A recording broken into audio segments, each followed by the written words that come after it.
Now, folks, a question for you. Do you think it's possible that one of these politicians, whose judgment is so poor that he honestly thinks of himself as serving the nation, might occasionally be expected to indulge in a little patriotism? Huh? What do you think? Well, of course, not only is it possible, it's inevitable, and that's when he's at his very best. That's when he trots out the really good stuff all across this great land of ours. The greatest nation on earth, the greatest nation in the history of the world. And in times of military crisis, you can be sure that someone in a suit in this town will eventually plant himself in front of a camera and carry on a great deal about the most powerful nation on the face of the earth. Now, normally, during peacetime, the politicians will refer to people in the military as our young men and women stationed around the world. But in wartime, they quickly become our brave young fighting men and women stationed halfway around the world in places whose names they can't pronounce, wondering if they'll ever see their loved ones again. For added emotional impact, sons and daughters can always be substituted for men and women. And so I think we can sum this up by saying that where the military is concerned, the extent of a politician's insincerity can be measured by how far around the world our soldiers are stationed and whether or not any of them can pronounce it. Incidentally, another way of expressing this sentiment is to say we're sending our young men and women to places the average American can't find on a map. I've always thought it was kind of funny and somewhat out of character for a politician to go out of his way to point out the low level of American intelligence when, indeed, his very job depends upon it. It would seem to fly in the face of that other rhetorical standby of theirs. The American people are a lot smarter than they're given credit for. This is said with a straight face, although it is obvious, of course, that the proposition is being stated precisely backwards.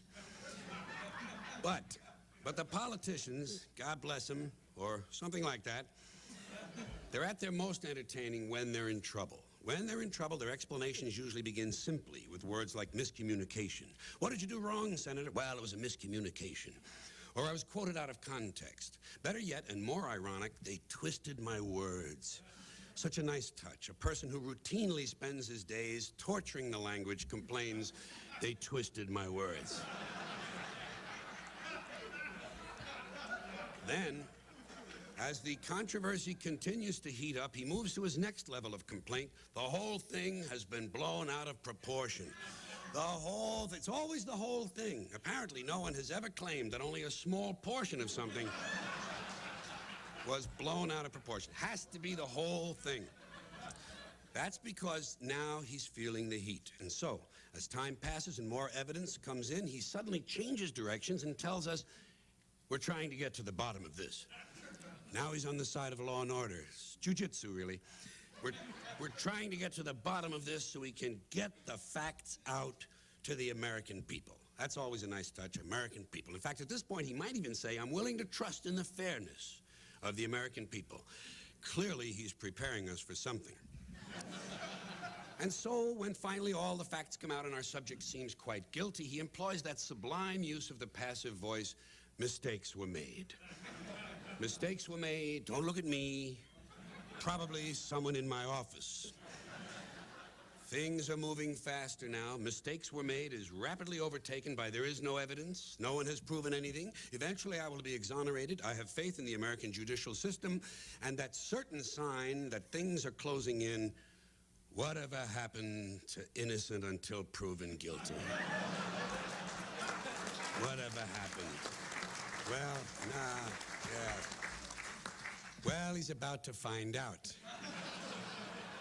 And we know this must be true because the next thing we hear from him is, I just want to put this thing behind me and get on with my life. I just want to put this behind me. That's an expression we hear a lot these days in all walks of life. From people in all walks of life. Usually the person in question has committed some unspeakable act. Yes, it's true, I strangled my wife, shot the triplets, set fire to the house, and sold my young son to an old man on the train. But now I just want to put this thing behind me. Get on with it. That's the problem in this country. Too many people getting on with their lives. I think what we really need more of is ritual suicide. You know? Never mind the press conferences. Get the big knife out of the drawer. Personally, what I want to do is I want to put this thing behind me and get on with my life. Thing behind me and get on with my life. I'll repeat that for you. Personally, I want to put this thing behind me and get on with my life. Thing behind me and get on with my life. And just to round out this section, let's hope there's a special place in hell reserved for those who have recently decided to take responsibility for their actions. That's the big thing now, taking responsibility for your actions, like it's a recent discovery.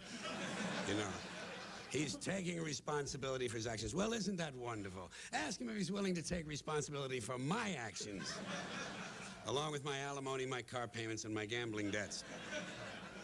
Now, continuing with more of these more general language complaints, and forgetting the Washington angle for the moment, I'd like to mention America's love affair with euphemisms and euphemistic language.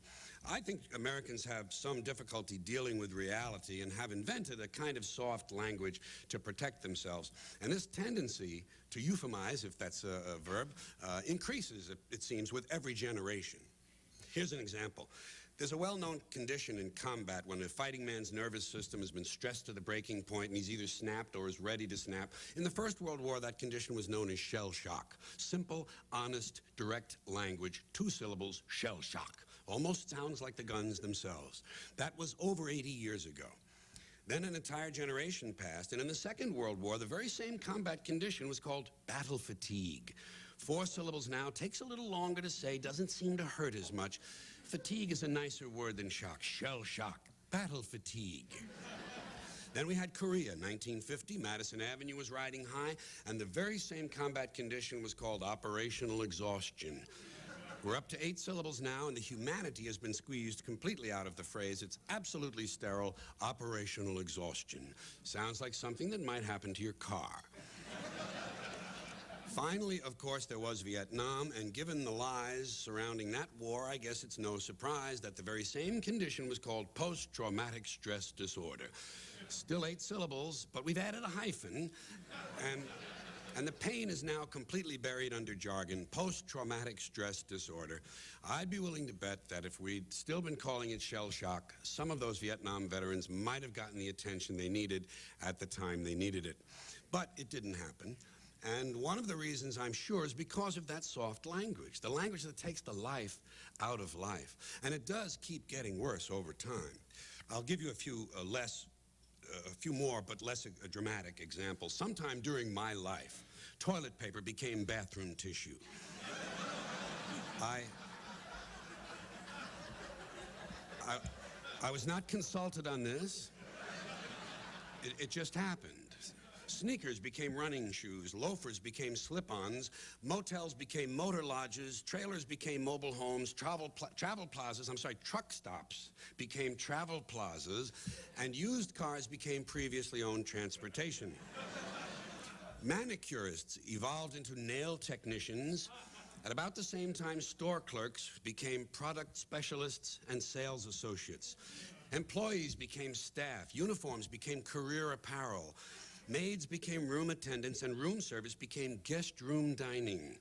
Information turned into directory assistance. Medicine turned into medication. The dump turned into the landfill. Gambling joints turned into gaming resorts. Shacking up, living together, reruns, encores. Encore presentations, forgive me. Monkey bars, pipe frame exercise units.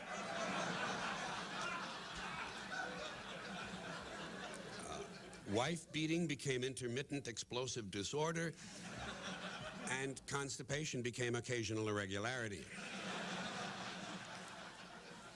Rainforests and wetlands came into existence because the environmentalists discovered people were not willing to give money to save jungles and swamps. And